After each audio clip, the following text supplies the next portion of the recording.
talk about what nobody wants to talk about. Who here has ever failed? Who's here has failed miserably at something you wanted to achieve? Say I. Who's done this more than once? Say I. When you failed, why did you fail? Why are you suddenly tongue-tied? Come on, tell you what. What did you used to say the reason you failed when you were bullshitting yourself? You know I know better, so you're not telling me the truth. What did you used to say? I failed because...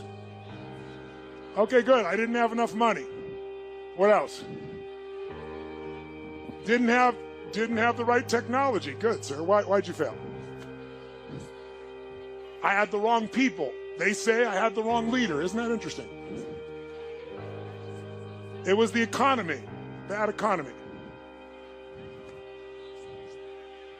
Not enough time. Didn't have enough time. Now, I asked this question for the first time about 7 years ago. I was at this place called TED. Anybody watching those TED videos? And TED didn't have a website or anything at that stage. It was a very small program. It was done for about 800 people in Silicon Valley, most of them billionaire investors, the founders of Yahoo, founders of Apple, the founders of a whole series of companies. And I was brought in, and they say, you got 18 minutes, which my shortest seminar is 4 fucking days.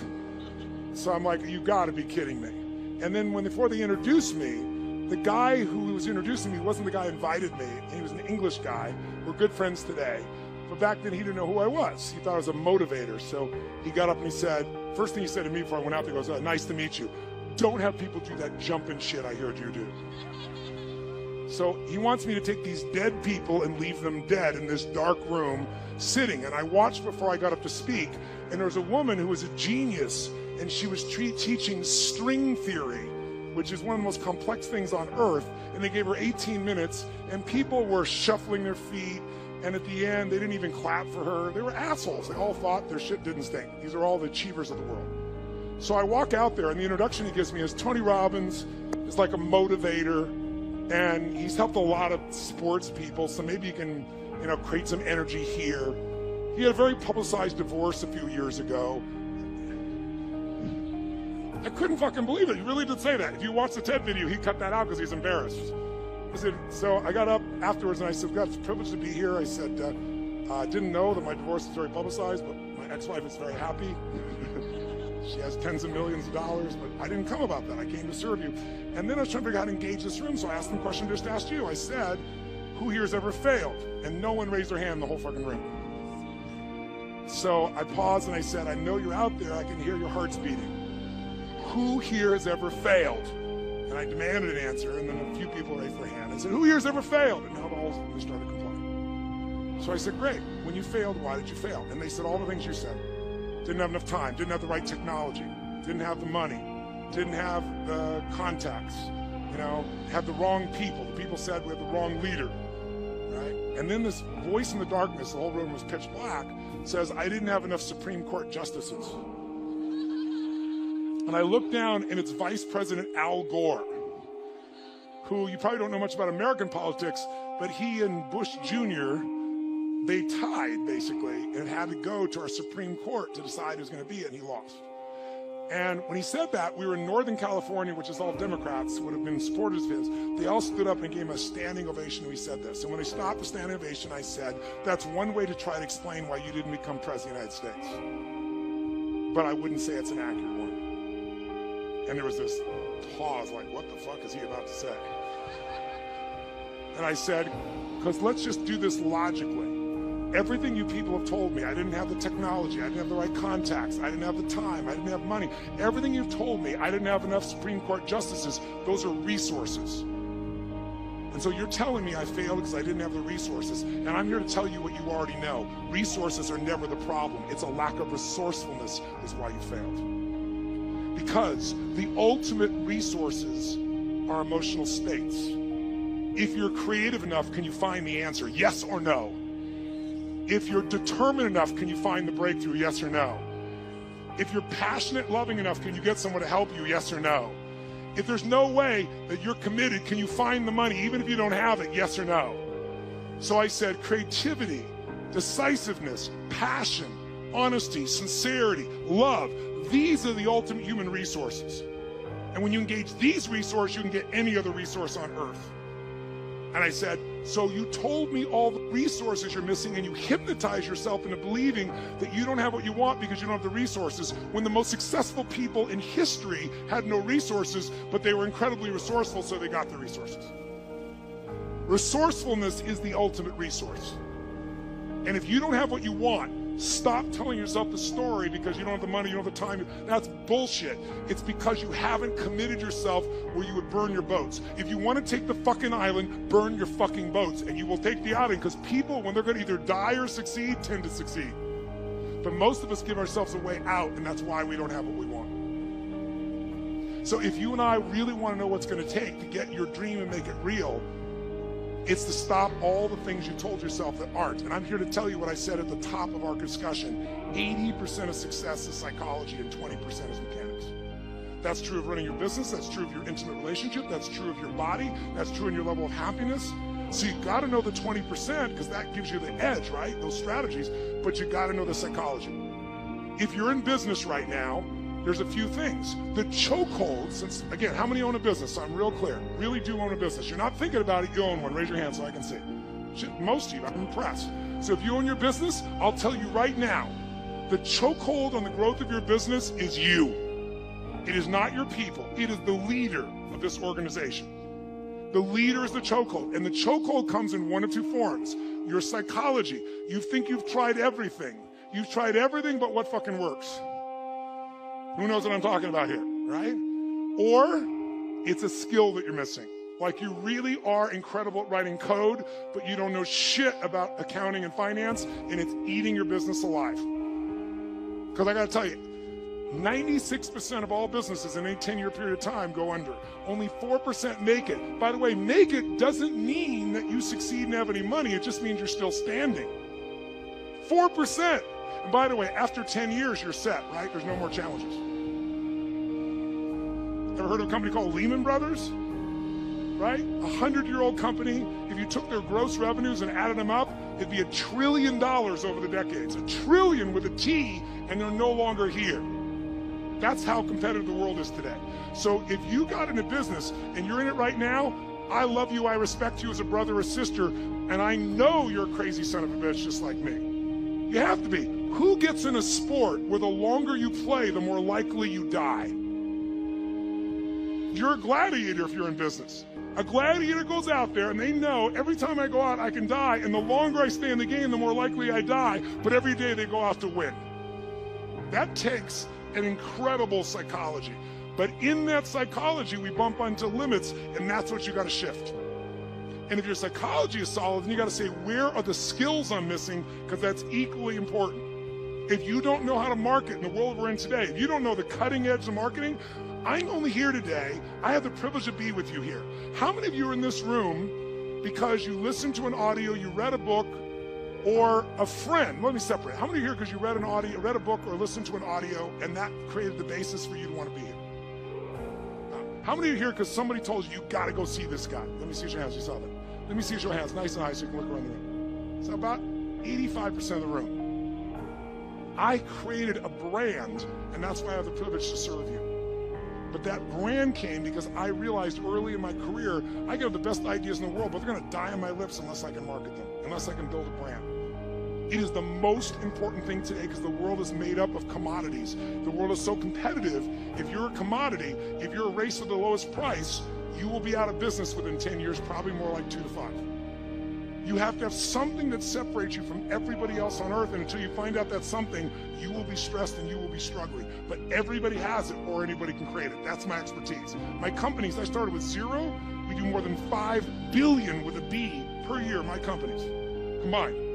How the fuck did you do that when it's not even your focus? Well, thank you very much. I appreciate that very much. All the things I know right now, if I only knew back then, it's no getting over. I appreciate the applause, but I'm not telling you for that reason. I want you to get, I was never even out to be successful in business. I had a mission, but I realized I have to master business or that mission is going to die. And you got to get that too. Because otherwise you're going to be one of the many, you're going to work your ass off and not have what you deserve. So this is an area that deserves mastery, not dabbling. And probably most of you in this room work your ass off on your business, and you're still working in the business, you're not working on the business. I know you know the difference. And if you do, you're not getting distinctions that are cutting edge. One right strategy can save you 10 years, but you've got to go get it. You can't just keep doing what you're doing and then pumping yourself back up. So you got to get the skills. Marketing is one of those skills. Selecting the right people is everything. Who selected the wrong person, and as a result, it cost your business big time. Either in a partner, salesperson, something, raise your hand and say, I. You got to develop a system, pick the right people. You live and die by that. And we all know it's not the person that you hire that hurts you, it's the one you don't fire. So knowing how to pick the right people, knowing how to train those people, knowing what you're going to do in sales, knowing what you're going to do in marketing, knowing what you're going to do in the financial side of your business is everything. You have to master these things. You can't hope and expect your business to be there. So how many of you have a college education in this room? Who's got a college education? Keep your hands up nice and high. How many feel like, clap like crazy if you agree. If you disagree, go, How many agree that your college education prepared you for life in the 21st century to give you the greatest results you could possibly get for your body, for your mind, for your business? However, how many wouldn't have traded that experience because there are other things in it that are priceless for you? Relationships, insights, say I. So it might be time for you to up your education. You kind of came here as a taste of that. I'm telling you, because if you're in business, come see me. I'm doing a program you can fly and see it around the world, or you can see a program here in Australia, but you've got to come up in the business piece. Let me serve you. I'm not holding you back today. It deserves the 5 days and nights. And oh, by the way, if you make an investment today, what kind of return are you hoping to get? You, sir. You invest in some money, what's the return you're looking for? Real, in the real world, today. No, I'm asking you, what return do you want on a dollar investment? If you invest your money, what are you hoping to get as a return on an annual basis? What are you looking for on an annual basis? 20 to 1. And how often are you doing that? Good try.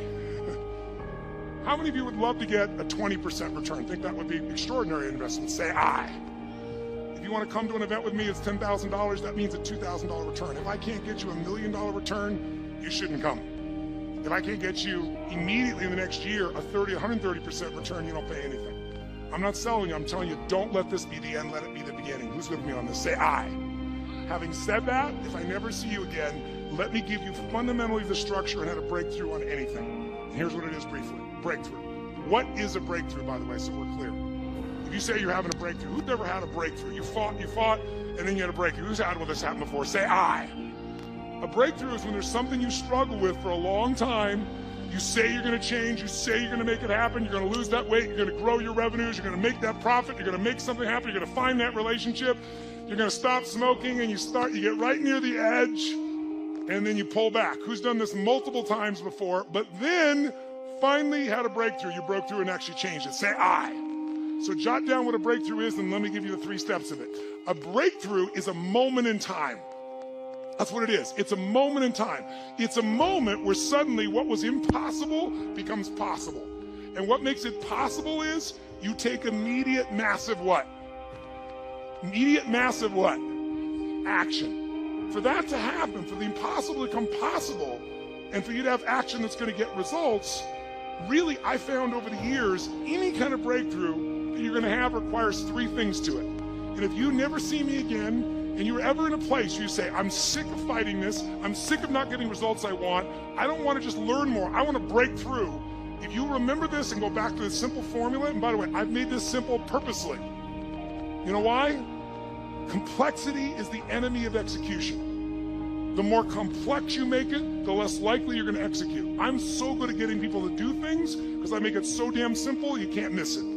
So let's do it. What's it going to take to have a breakthrough? Before I tell you, let's have you think of an area where you once fought and you finally had a breakthrough. For you personally, what's an area where you pushed and pushed and pushed, you couldn't do it, and you finally made yourself do it and broke through? How many can think of a specific area of your life where you actually did create a breakthrough? Say I, if you can remember one. Oh, say it strong. Say I. Say I. What was that area? Say it out loud. What was the area? Just say it out loud. What area did you break through in? Say it out loud. What was the area? Okay? So now, you've had success before. Let's do it again. I'm going to show you the 3 things you need for a breakthrough. Any one of the 3 can do it. All 3 of them together, you will absolutely break through. And I'm going to give them to you in reverse order of importance, meaning I'm going to tell you the least important thing first because it's the first thing most of you go for. It's not the most important, but it's very important. Now, before I do it, I want you right now to think of an area you want to break through right now. What's an area of your life right now that you'd like to create a breakthrough? How many can think of something you came here for? I want to change this. I want to rip this open. I want to transform this. I want to master this. Who's got an area of your life right now? Great. Sit up in your chair with some energy right now. Sit up in your chair. Make sure the people on either side of you are in a peak state right now. Come on, get them up in a peak state. Show them what a peak state looks like by your example. Come on now. Come on now. Wake it up. Come on. Wake them up. Wake them up. Come on. Whoa. All right, right now, pick an area you want to create a breakthrough in. What's an area you want to create a breakthrough in? Money, finance. Great. What specifically do you want to create a breakthrough about money or finance? I'd like some money. Now here's the problem. Ask and you shall. So if she says, I'd like some money, I could give her $1 and go, okay, now you got some money. Let's move on. If you're that general, you're probably getting what you're asking for. You just don't realize it because you're too general. What's the breakthrough you want with money? To be able to travel the world. What prevents that from happening now? Money. So we now know what a real problem is. I'm going to show you what a real problem is in a moment. Somebody else, what's the breakthrough you want? What's the breakthrough? Tell me. Raise your hand. What's the breakthrough? What's the breakthrough you want, sir? What is it? To be a leader for my family. What's preventing you from being a leader for your family? My mindset. What specific mindset? What focus? I'm just not focused enough. Now, I want you to listen to people's answers because you're going to see why people aren't changing because it's so general. Someone else, be honest. What's the area you want to break through in? Yes, ma'am. What do you want to break through in? She goes, I want to break through in clarity of what I want to do with my career. What do you want to do with your career? You don't know. I know you don't know, but if you did know and had to tell me right now, what would you say? I want to be up there talking to thousands of people. She doesn't know, and then when I say, I know you don't know, what's the answer? She fucking tells me the answer instantly. She just has a habit of saying, I don't know. When you say, I don't know, over and over again, you tell yourself a story, you begin to believe that story. And once you believe it, it's manifest. How many of you have ever had, when you're a kid, you're eating dinner, your parent says to you, could you get me the salt? And you're enjoying your meal, you don't want to get up, so you don't lie, you say, I don't know where the salt is. It's not a lie, you don't know its exact position in this moment of time. And your parent says, you know where it's in the kitchen. You go, I don't know where the salt is, you go get me I don't know, you give me the salt right now. What do you say in your head? As you walk in the kitchen, I don't know where the salt is, I don't know where the salt is, I don't know where the salt is. You open the cabinet, really do look. It's not here, it's on the second shelf, they tell you. You think, I don't know where the salt is, I don't know where the salt is. You look and say, it's not here.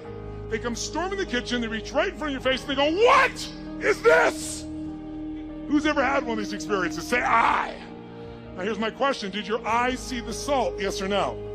Yes, your eyes saw the salt, but your mind did not allow you to perceive the salt because you told yourself a story over and over again, a belief over and over again, and it didn't want to make you a liar with yourself, so you created what's called a scotoma, or a blind spot. Now, if you listen to all the people here, they're all searching, so let me give you the answer. 3 keys to a breakthrough. Think of the area you want to have a breakthrough in right now. Your body, your money, your relationships, your career, your business, your joy, your happiness, and let's look at what your choices are. First element, there are 3 S's for a breakthrough. First element most people are looking for is they're looking for the right strategy. They're saying, if I could find the right strategy, I could get this result right now. And by the way, my life, I am a life and business strategist. All I do virtually is seek out the world for fine strategies. I find people have been together for 60 years and they don't just love each other, they're intimate, they're passionate, they make love. And I want to know, what do they have different than other people? And I don't think it's luck, and I know it's not luck, and I figure out what their strategies are. They do things that excite each other. And I find out what those things are, and you can put them in anybody's relationship and it's reignited. I find people, I just got done doing a 4-year project where I interviewed 50 of the most wealthy human beings on earth, the greatest investors in history. And these are all people that started with nothing and became multi-billionaires. And I interviewed them, put it inside the book, the very best of what I've learned. I got a PhD from the people that control the world economy. from the Warren Buffetts of the world, from the Ray Dalias of the world. And once I knew what their strategies are, like right now, one of the strategies I put in my book, it's called Money Master the Game, and I believe it's in Australia now. I think it's coming. Is it here yet? A few of you have seen here? In this book, I got one of them to actually give me a strategy, and this man named Ray Dalio. He's the largest hedge fund in the world. This is a guy that rich people, they have money to give to a hedge fund guy. The big hedge funds are 15 billion. Ray is 160 billion. He's 10 times larger than anyone on earth. You have to have $1 billion net worth and give him $100 million 10 years ago to even begin investing with him. Now he doesn't care how much money you have, he won't take your money. And I got him to give me the strategy that he has all of his personal money and he's never told it to anyone on earth, and I put it in the book because I convinced him you're not taking anybody's money anyway, so you're not getting, all the money you could ever take, you're taking, you're giving up half your net worth. I'm going to give this to the average person. Anybody that followed the strategy last year beat the stock market. The stock market in the U.S. was 13.2. It did 15.6. In October last year, his strategy, not mine, I just got it from him. The stock market, the Dow dropped 1,000 points in 1 month. It dropped 6%. This went up 0.2%. First 7 days of this year, the market was down 3%. This is up 1%. Right now, it's up 3.5%. The market's up about 2.25%. And in the last 75 years, it's made money 85% of the time. Imagine. And when it lost, it only lost 1.6%. And when it wins an average of 10%. If you could go to Vegas and win 85% of the time at 10% and lose 15% of the time, how often would you fucking play? It's in the book. That strategy you do once a year, you rebalance it, and you're done. That's how powerful it is. And it's only not worked twice, 2008 and in 1932. And in both cases, it did twice as good as everything else, but it did lose money. Now, that's the power of a fucking strategy. But getting it from the best on earth, that's what I do. Now to do that, I spent time, energy, money, effort. It didn't interrupt me. I had to pursue it. I had to expect no answers, but I want the answer, and I got it. So I know the power of strategies if anybody else does. But I want to tell you, most of you want to lose weight, you're looking for the strategy. You want a relationship, you're looking for the strategy. You look at business, you want your strategy. All good things. The right strategy, save you years, save you decades. Convert results in minutes that you would have struggled for forever. So I know the value of strategies.